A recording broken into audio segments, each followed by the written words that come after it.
ಏನೋ ಯಾರದು? ಮಕ್ಕಳು ಒಂದೊಂದಲ್ಲ ಹೊಟ್ಟೆ ಎಷ್ಟು ಉರ್ಸ್ತ.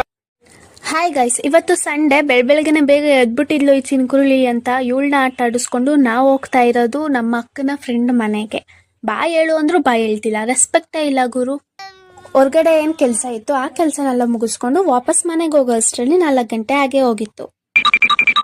ಮನೆಗೆ ಬಂದಿದ ತಕ್ಷಣ ನಮ್ಮ ಮಮ್ಮಿ ನಮ್ಗೊಂದು ಕೆಲಸ ಹೇಳಿದ್ರು. ನಮ್ಗೊಂದು ಕೆಲಸ, ನಮ್ಮ ಮಮ್ಮಿಗೊಂದು ಕೆಲಸ. ನಮ್ಮ ಕೆಲಸ ಏನು ಅಂದರೆ ಕೊಬ್ಬರಿ ಎಣ್ಣೆ ಇರುತ್ತಲ್ಲ ಅದನ್ನ ಬಿಡಿಸ್ಕೊಂಬರ್ಬೇಕು ಅಂತ ನಮ್ಗೆ ಹೇಳಿದ್ರು. ಬಟ್ ಅದು ಆಗಲಿಲ್ಲ ಗೈಸ್.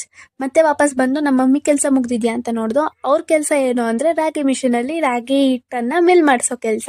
ಅವ್ರ ಕೆಲಸನ ಅವರು ಬೇಗನೆ ಮುಗಿಸ್ಕೊಂಡ್ರು. ಆ 2 ಕೆಲಸನೂ ಮುಗಿಸ್ಕೊಂಡು ವಾಪಸ್ ಮನೆಗೆ ಮನೆಗೆ ಹೋಗಿದ ತಕ್ಷಣ ಏನು ಕೆಲಸ, ಸ್ಯಾಟರ್ಡೆ ಸಂಡೇ ಆದರೆ ನಮ್ಮ ಫಂಕ್ಷನ್ ಏನಿದೆ ಅದಕ್ಕೆ ನಾವು ಪ್ರಿಪೇರ್ ಆಗ್ತಿದ್ದೋ ಆ ಕೆಲಸನ ಮಾಡ್ತಿದ್ದೀವಿ ಅಷ್ಟೇ ಗೈಸ್. ಮತ್ತೆ ನಾಳೆ ಸಿಗುವ, ಬಾಯ್.